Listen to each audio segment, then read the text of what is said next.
Assalamualaikum, melanjut diskusi fasting yuk.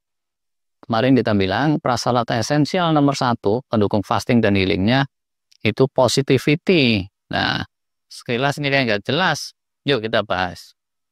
Dr. Mindy Pels, Jason Fung, banyak pakar aliran tuh sering bilang ya, intermittent fasting itu gamenya jangka panjang. Nah, kita setuju lah ya. Oke lah, praktek intermittent fasting 8-10 harian gitu ya, itu dampaknya bisa udah kelihatan nyata. Tapi itu bukan artinya habis itu praktek fastingnya terus bisa di-stop selamanya.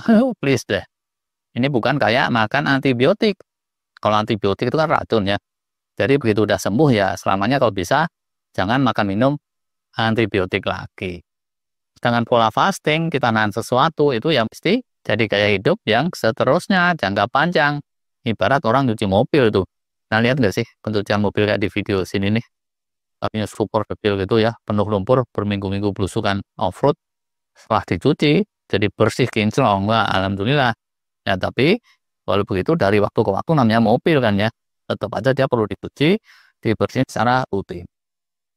Fasting juga gitu, intent fastingnya 8 minggu bisa sih, terus udah munculin transformasi sehat. Nah habis itu, untuk preventif, segala macam, kalau mau awet sehat, ya jurus fasting ini seumur hidup nggak boleh di-stop.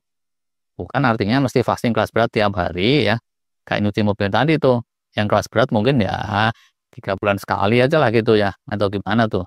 Tapi kalau cleansing yang tipis-tipis ya mesti rutin. Bener kan ya? Fasting pun mesti bisa begitu. Yang indah jangan katakanlah setahun sekali gitu ya kalau yang muslim. Pas Ramadan, kusyawalan kayak gitu. Nah di luar yang itu ya udahlah. Mesti praktekin yang kelas tipis-tipis. Atau yang semi fasting. Atau ya mesti ada pembatasan yang berkelanjutan tuh, misalnya dari overeating, jangan membiasakan makan minum gula karbo junk food, dan seterusnya. Kalau yang udah nyetel sih kayaknya gampang nih ya. Tapi kalau yang terlanjur polanya jelek, nah membongkarnya ini sulit. Bisa persis kayak untuk nyetop rokok, alkohol, atau drug. Udah gitu namanya pola jelek ya. Jangan ditanya nyetopnya mesti berapa lama. Kalau nyetop rokok, alkohol, drug, itu ya mestinya ya seterusnya aja lah ya, seumur hidup. Itu kan ya. Jangan kayak si Obleh, nyetopnya cuma pas Ramadan plus awal. Habis itu merdeka, widih. Manfaatnya tipis ya kalau kayak gitu. Fasting juga sama. Kalau intensnya cuma 8 minggu atau 3 bulan, udah gitu terus berhenti fasting total seterusnya, manfaatnya ya nggak mungkin ajaib. Brutal fatnya seperti itu. Ibarat anak sekolah. Begitu kelas 3 SMA baru intensif bimbel. Ya bakalan susah tuh untuk bisa ngalahin yang bimbelnya udah sistematis sejak SD. Udah jadi suratan kehidupan ya. Sukses itu tidak ada yang instan. Dia perlu waktu dan kita perlu sabar. Perlu ada sikap positif yang berkesinambungan. Positivity ini kunci. Dan positifnya itu ya berkesinambungan jangka panjang. Modal pertama tuh ya, untuk dapetin positivity, semangat puasa, fasting, healing dalam jangka panjang, temukan dulu maknanya, purpose-nya, why gitunya. Purpose of life, purpose of fasting, atau healingnya, dan kita mesti punya niat yang solid. Nah, itu kan ya kalau menurut guru-guru kita tuh. Apa-apa itu dimulainya dari niatnya. Seberapa positifnya niat kita, itu akan menentukan hasilnya. Kayak anak sekolahan tadi, ada yang mau masuk kedokteran gitu misalnya. Itu kan kekuatan niatnya beda-beda. Ada yang semangatnya itu, wah pokoknya kedokteran harga mati kayak gitu. Ada yang semangat sekedar semangat. Ada yang bahkan kepaksa oleh orang tua. Bahkan dosen saya tuh dulu ada yang kayak gitu. Masuk kedokteran demi memenuhi aspirasi orang tua. Ujungnya malah lanjut sekolah lagi jadi dokter bidang analisis numerik. Tangga saya di Jakarta dulu juga ada. Jadi dokter tapi terus cepat pensiun. Karena passionnya itu ngurus buah-buahan dalam pot gitu. Ngurus tanaman. Nah terus ya. Yang sama semangat pun motifnya itu beda-beda loh. Ada yang semangatnya jadi dokter itu karena keluarganya bertumbangan oleh penyakit gitu ya. Ada tragedi trauma tertentu. Ada juga dokter yang pengennya jadi spesialis itu karena dia lihat, wah cuan nih, duitnya banyak, nah, dan sebagainya. Puasa pun sama. Yang semangatnya kuat, yaitu ada yang motifnya itu bukan healing, tapi spiritual. Ada yang motifnya cuma healing toh, tanpa spiritual sama sekali. Ada lagi yang motifnya dua-duanya. Nah, ada bahkan yang sekedar ikut-ikutan tren kekinian. Mau nggak mau, itu kan akan menentukan hasil akhirnya loh. Beneran. Pertamanya itu, di sisi niatnya mesti positif dan solid. why-nya, purpose-nya, maknanya mesti jelas. Kalau nggak terlalu bermakna ya capek lah ya kalau mesti praktekin seumur hidup, bener nggak? Saya ada temen tuh ya, bapaknya, kakeknya, leluhurnya itu pada meninggal di umur 60-an. Terus dia ngomongnya gini, "Ah, gue sih nggak terlalu target umur panjang om. Kalau bisa 70 tahun aja, gue udah happy lah."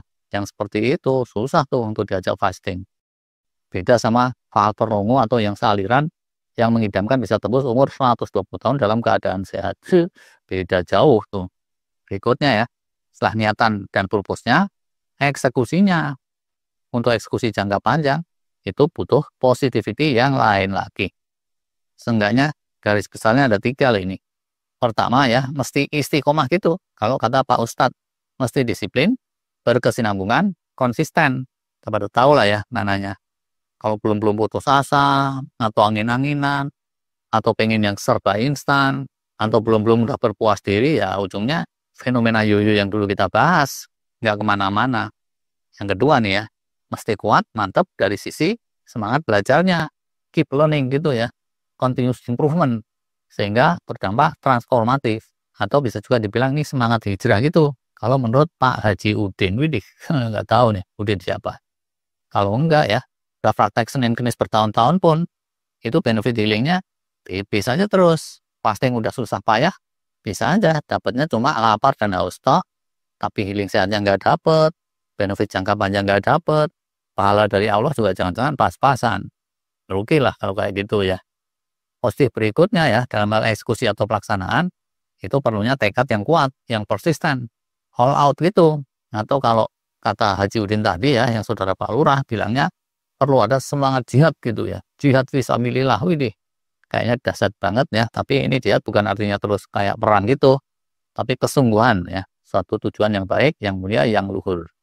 Entah demi untuk sehat, demi menjaga amanah kehidupan, demi untuk memberi contoh pada generasi muda, atau demi apalah gitu ya, yang luhur dari itu.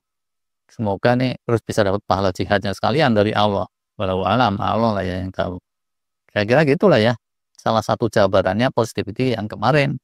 Alhamdulillah sih, kalau subscriber kanal sini, yang suka komen tuh terutama saya lihat banyak ya, yang semangatnya udah luar biasa, salut nih. Saya doain ya supaya mantap terus dan manfaatnya dunia akhirat, amin. Di sisi lain tuh ya, kalau di jalanan, banyak juga yang diajak fasting itu nggak tertarik sama sekali. Cuma nyengir doang atau ragu-ragu, ya udahlah ya. Yang bisa membolak-balikan hati itu kan Allah ya. Kita nggak usah gundah-gulana juga. Tapi terkait positivity ini ya, urusannya nggak cuma yang filosofis kayak gini nih. Ada lagi yang sifatnya praktis, ada lagi yang sifatnya jangka pendek. Ya, tapi berhubung ini udah agak panjang, udah dulu lah ya yang kali ini. Terima kasih.